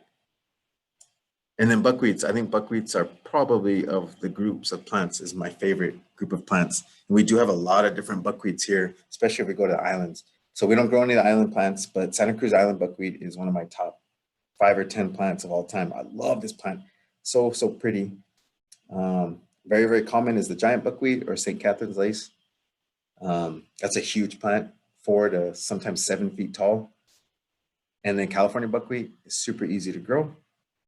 And I love using that plant wherever you need a 3 foot tall by about 5 foot wide plant. Super easy. Summer flowers. And then a really cool local plant that really kind of only occurs along the coast in just a few counties is ashy leaf buckwheat, which is a big plant. So you need a big spot for it, but I really like that plant. And then we'll just go to a few bushes. If you guys need hedges, remember I said for design, you want to use about 50 to 75% evergreen, right? And the buckwheats can count as that. Some of the sages can count as that. But really, this is the backbone of your landscape. So coffeeberry, super easy, really pretty little fruit, but you want to use it because it's evergreen and it holds a place in the garden all year long. You can keep it small, 3 to 4 feet, or you can let it get big. Saltbush, I love the gray green of saltbush. You could never water saltbush and it'll look beautiful. I love saltbush. Ceanothus Ray Hartman is a huge ceanothus. You want to let it get at least 8 or 9 feet, if not up to 20 feet tall. And I've seen it grown as a blue tree. It's hard to find a blue tree, and this is a blue tree. It's really pretty, and it needs almost no water. And the lemonade berry and sugar bush are shrubs that you can keep about 3 or 4 feet tall and keep them as hedges. I've seen, or at the Santa Barbara Botanic Garden, they have a box hedge of lemonade berry that's been there for about, I think, 50 or 60 years. And they cut it every 2 or 3 months, and it looks super manicured. It's a beautiful plant. And there's sugar bush. I've seen sugar bush pruned as a small tree, and it looks beautiful, and almost no water. And TOYON, again, can be kept as a small bush, small shrub, and the berries are edible too. And Catalina cherry, we can do the same thing with Catalina cherry. We can box it. The fruits are edible, but they just have very, very small amount of fruit. Lots of cool stuff. And probably my favorite tree of all the local trees is Mexican elderberry. If you all have a place to put a small tree, I would recommend elderberry because we can use the wood for musical instruments. We can use the fruit for food, and we can use for medicine as well. And the wildlife love using this tree. The bees, the butterflies, the birds. It's a really, really cool plant to use. So I would strongly recommend, if you have the space, to use Mexican elderberry. And we do have some of these to give away.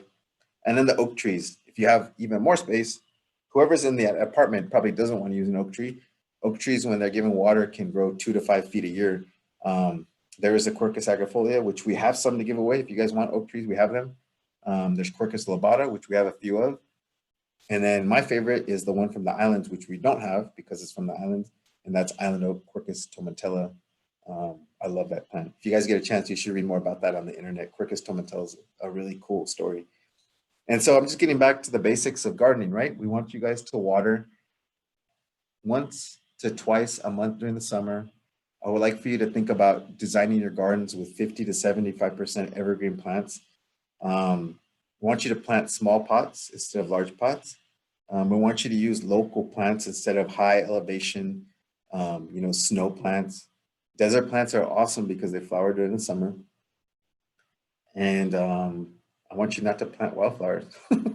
If you guys have a chance, if you're interested, there's this 10-week native plant horticulture training program that I talked about. These are the different weeks that we're doing, right?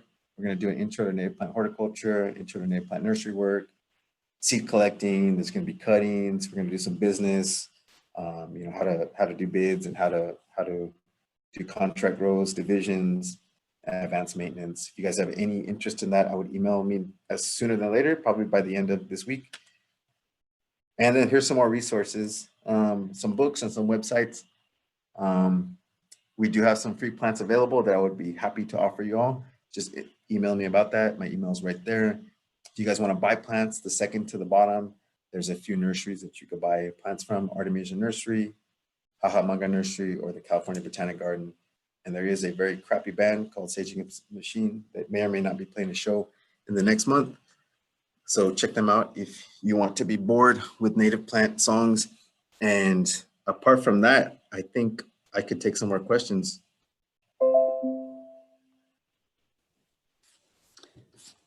Great. We have a few questions. Let's see. Do you have a list of the free plants that are available? Yeah, it's in my head. If somebody can read my head mentally, they will be able to get that list. If not, let me, I should, yeah. If somebody emails me, we have about 20 species to give away right now. My goal is to make about 50 species available. I just need more time, but there's penstemons, there's manzanitas, there's yucca, there's yarrow, there's milkweed,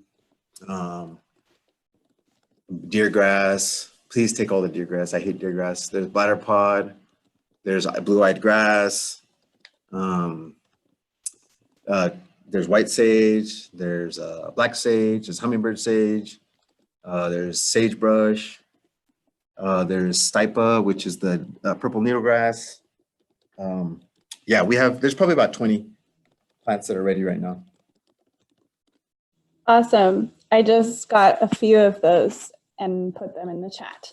And if you have more specific questions, you can ask Antonio. I know he's gonna get a flood of emails. Let's see, we have some more questions coming in. Let's circle back to that question about the apartment, where space is more limited and there's more shade. And there's another question, another apartment dweller that has some 3x3 cement planters that receive 80% shade, and they're wondering if they can grow any natives in there. Cool. Yeah, so I'm gonna give you the answer of like don't just focus on the plants that we give away here. I'm gonna, hopefully you can buy plants or get plants from somewhere else, because we're limited to what we have in the national parks, and the national parks maybe don't have the best plants for apartments. So some of the ones off the top of my head that are excellent for part shade, the big difference between part shade and full shade. Full shade is where you expect it to be swampy when it rains and just muggy, and there's ferns growing there. And then part shade is under like mature oaks. There's a little bit of sun coming through. It's not as damp, it's not as muggy. There's fog there. So if you can do part shade, you can do stuff like the heucheras, the coral bells that were on that list. You can do any of the monkey flowers, whether it's the wet monkey flowers or the sticky monkey flowers. They both do well. If you can afford it, you can do some of our native ferns. Some of our native ferns can be very expensive to buy. I love, maybe my #1 plant is Juncus or wiregrass. Juncus patens looks amazing in pots. And again, if it's part shade, you can do black sage. You can do hummingbird sage. You can even do some of the dudleas as long as you keep it dry. You would want to keep it super, super dry. The ribes, which are the currants, work really well in part shade. I'm sure there's a bunch of others too, but let me keep thinking about that one. I think more important than the plants, I mean, the plants are super important, but in shade, stuff dries out really, really slow, right? When you wash clothes and if you hang them out to dry, you don't hang them out in shade, right? If you can avoid it, you hang them out in sun. So when you water, the water stays there really, really long. And people have a hard time realizing that. They overwater their plants. So what I like to do, if you can do it, is to lift your pots up. Even if you just tip them, you can feel how wet they are. Like just as a cup, right? If there's a cup of coffee or whatever, you can feel if the cup is full. And so if the cup is half full, it's ready to refill, right? If the cup is full, no need to refill. What happens is people don't check, or they just stick their finger, 1 inch in, and that doesn't do anything unless it's an inch tall pot. You want to feel, if you can, and you get used to what it feels like to be full and when it needs water. And if you can do that, you'll be, I think, on your way. What I like to do, if you can afford it in pots and part shade, is use a mix of cactus mix, right? So an expensive cactus soil and a half potting soil, like a good quality potting soil. And what that does is makes a good mix of stuff that'll hold on to water, but the drainage is good too, just in case you overwater. Does that answer the question, Celeste? I think so. Okay, great. Let's see. We have a question about somebody trying to create a native. Oh, I can't hear you. pollinator. I couldn't hear you, Celeste. Sorry. That's okay. Can you hear me now? Yeah. Great. We have somebody that wants to create a native pollinator garden and is wondering if there are any special tips that haven't been covered. Yeah, that's a great question. That's a really good question. Who is that person? That's a smart question. This is Jen. So what I would do, Jen, so that's a great question. You don't just want plants that attract pollinators. You want to keep them there, right? So 2 points I can give you. Let's get plants that flower all year, right? So the ribes and the manzanitas, which we're giving away, they flower in the winter. So you can attract hummingbirds and bees in December, January, and February. It's easy in spring, it's easy early, so everything flowers at that time.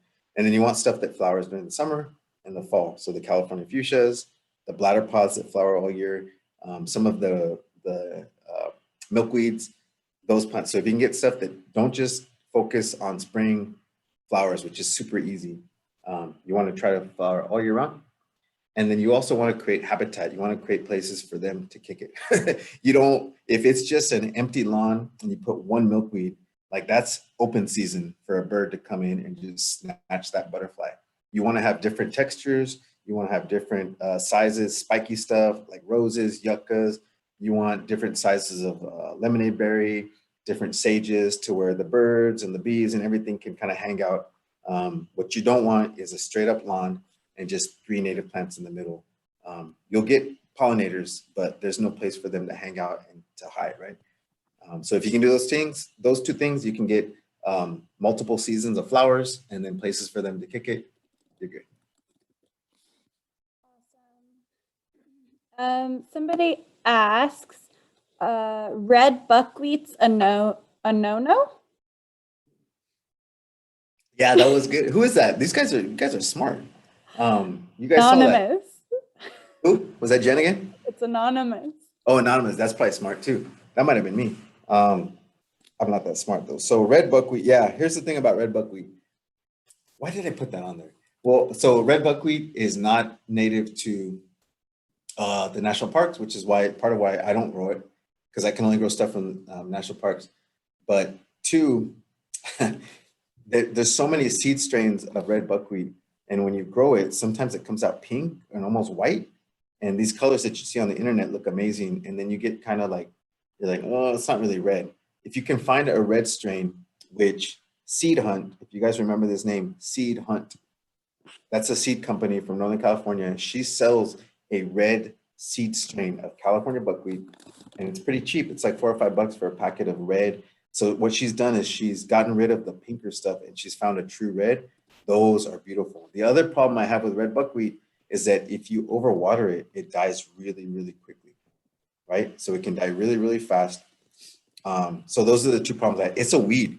If you guys can stay away from watering it, it'll reseed everywhere. It'll become a weed and take over your garden, which I don't have a problem with because it's beautiful. But if you really want red, try to find that red strain and just stop watering it. Don't put a drip irrigation system right on top of it. Water it by hand every 10 to 14 days during the summer, and you're good. I love red buckwheat. It's a really, really good plant. It can just give people a few problems.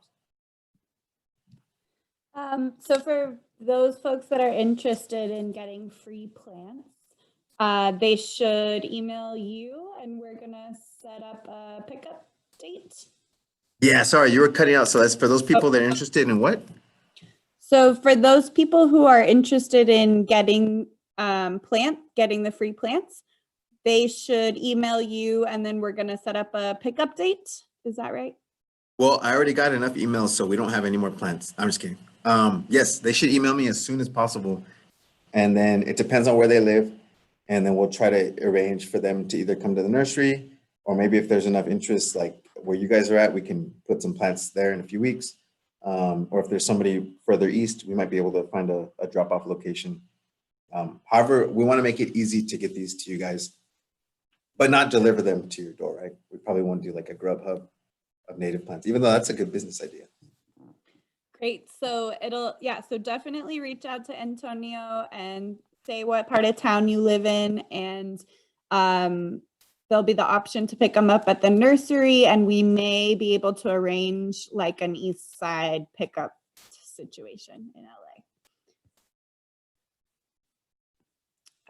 Let's see. So I think at this point, since we are at 3:35, we're going to stick around and answer a few more questions, but I just want to let everybody know that I'm going to be sending a follow-up email. It'll have the slides. It'll have the recording of this training, so you can go back and laugh at all of Antonio's jokes. And I want to thank everybody for coming today. We are going to do another training with Antonio that's more focused on maintenance of native plants. So look out for that coming in January via the Community Nature Connection Training Institute site. And Antonio will have more info on that hort class if you're interested in that too.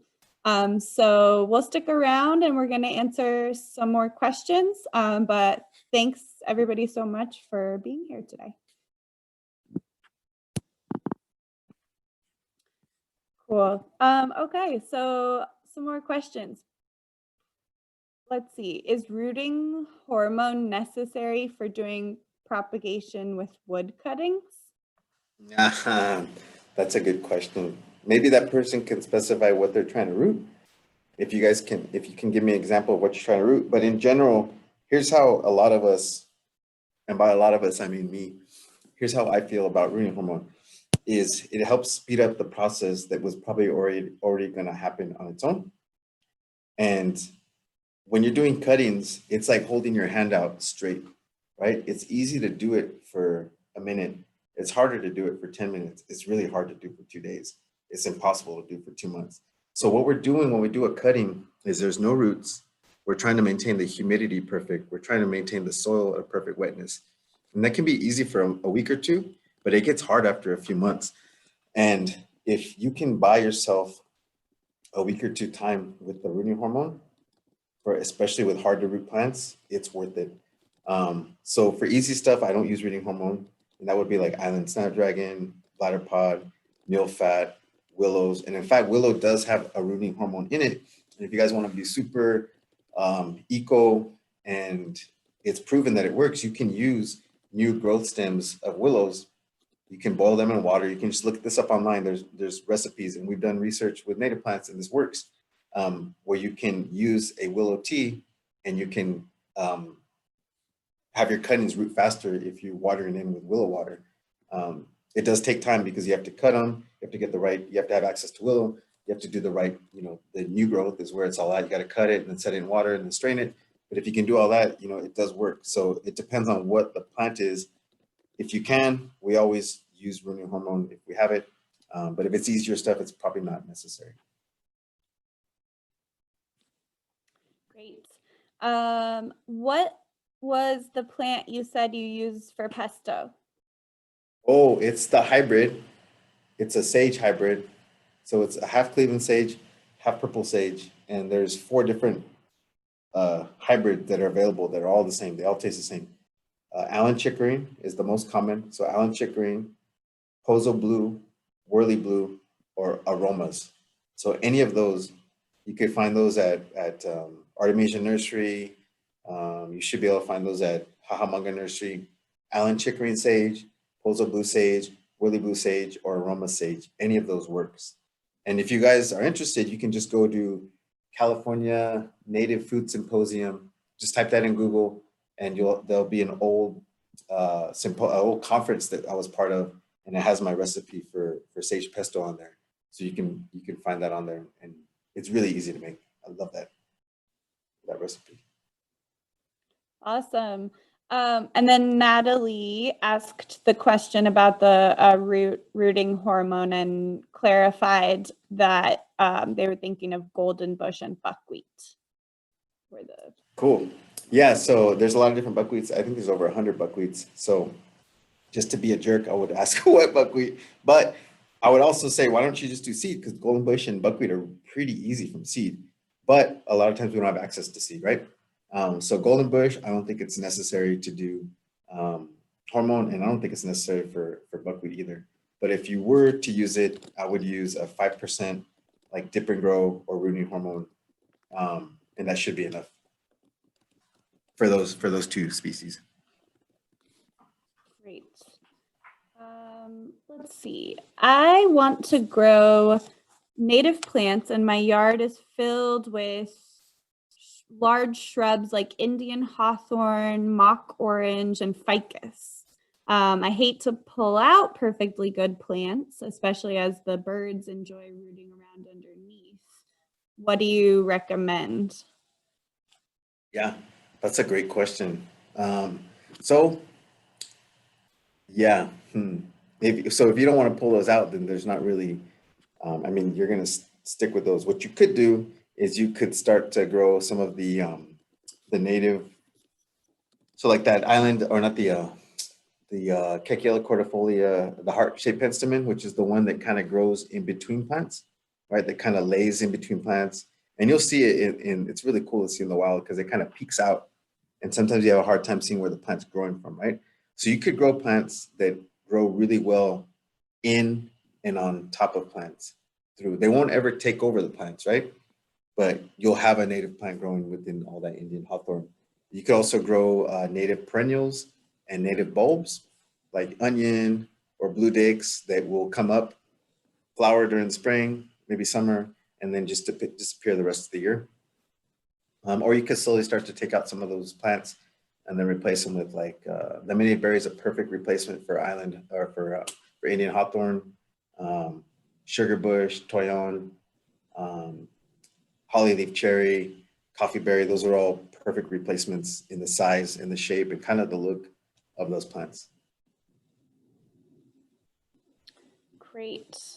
And then one other question, it looks like, oh, a couple other. One is about soil testing. When is there a good time to do a soil testing, and is soil testing worth it? No, to me, it's not worth it. The only time it would be worth it is if you're tried growing stuff and you can't grow anything, or if you're trying to grow something specific and you're going to spend a lot of money. So, you know, if you're a farmer, you have 2 acres and you're going to grow blueberries that need like an acid soil, it's worth to do a soil test to see how much you need to acidify your soil. But if you're just a homeowner and you just want to grow some California buckwheat, there's not really a need to grow or to do a soil test. Unless you've had a lot of problems with maybe one area in your garden or stuff just won't grow in your garden, you may want to do a soil test. But I'll be honest, I don't know if there is a good time or a bad time to do a soil test. I don't even want to guess, but I'm thinking when the soil is wetter would probably be better than during the summer when it's dormant. But I'm going to tap out and say, I'm not sure. I would make sure that you need a soil test because, I mean, they're not super expensive, but it's still money. Maybe that person, if they're still around, they could comment on why they think they need a soil test. Yeah, definitely, Camille, if you want to add anything about soil testing in the chat. And in the meantime, let's see, Jen was wondering about somebody asked. Is this the other Jen? The Jen with the good question? Well, I think there's 2 Jens. Okay, cool. But this Jen is wondering, let's see, somebody was asking about succulents or plant donations to plant in the Santa Monica Mountains area in a certain canyon to help with erosion. Like, are there any particularly good ones that you'll have available or that you would recommend for erosion control? Yeah, that's a great question. So when we think of erosion control, I think of 3 things you want to, 3 types of plants. We want deep rooted plants that will hold the soil. And believe it or not, some of our bunch grasses are 10, 20 foot deep, like the deer grass, the canyon, the wild rye. Some of those are extremely deep rooted. So we want deep rooted stuff. We also want stuff that grows by rhizome, so it grows sideways and it holds the soil. So that Matella poppy, yarrows, even though I probably wouldn't use yarrow on such a big landscape, but California fuchsia, mugworts and part shade, those types of plants that grow underground are really good at holding. So now you got deep root, then you got side roots, and then you want stuff that just grows fast, that will hold this, that will cover the soil while the other stuff gets established. So sages, buckwheats, saltbush, stuff that's a freaking weed, coyote bushes, all these things that will grow 5 by 5 in 1 year, we want. So if you can get a mix of deep roots, side roots, and then quick coverage, you're usually pretty good. And you want to water and plant during the winter. You don't want to, while there's rain, you don't want to do that in the dry season. And we'll have some of those plants. We will have some seed too. If people are interested, we could provide them with a little bit of seed. But yeah, I don't know of anybody who gives plants away, who's crazy enough to give plants away besides us. Thank you. And then, ooh, I do not know what this is. How do you feel about adding hugelkulturs to native gardens? Yeah, hugelkultur is, do you guys want me to be honest or should I lie? Can I be honest? Might as So well. hugelkultur is tied to, it's a European idea. I don't have any problem with the European idea because I'm pretty sure I'm gonna eat some bread after this. But it comes from an area where there's a lot of green, there's a lot of trees, there's a lot of organic material, and California just isn't that. And I don't have any experience with hugelkultur. I do have experience with biodynamics, which is very, very close. And composting and tilth and mulch. That was my world for 3 or 4 years. I've worked on farms, I've worked on biodynamic farms, on permaculture farms, on small organic farms, you know, cover crops, all that crap I know. Not crap, it's really, really good. It's really, really good for stuff that needs water during the summer. Our plants don't need water for the summer. It's really, really good for plants that need nutrition our plants don't need nutrition, and they almost freak out when there's too much nutrition. So I don't have any experience with hugelkultur, and I don't think I would have a problem with it if it was just a one-time thing. A lot of our plants actually thrive on 2 to 3 years worth of nutrition, but I think it's probably a waste on our plants, and it's probably better used on edible plants, like tomatoes, like chiles, like squash, corn. But if you have to do it, if you feel like it's a good way of building up your soil, that's great. Just know that most of our plants don't live in those conditions, and they probably don't need it. But I don't think it will hurt them in the short term. Great. Thanks for your honest answer. So I think that does it for all of our questions. We made it through. Amazing. So yeah, I think everybody that's interested in picking up plants, shoot Antonio an email. There'll be the opportunity to pick them up at the nursery. We're going to gauge interest. I just typed this in response to somebody's question, but we're going to gauge interest about setting up like an additional pickup site. So let us know if you want to get plants and where you're coming from. Awesome. Thank you guys so much for paying attention. There's 31 of you. I'm sure like 18 of you are asleep, but thank you guys for hanging out. And if you guys have any questions, it may take me a few days to get back to you, but I would love to try to help you guys if I can. Great. Well, thank you so much, Antonio. Lots of thank yous coming in through the chat for sharing your knowledge and answering everybody's questions. So we love having you. And it was a great training, and I can't wait for some folks to get some free plants and get to work out there.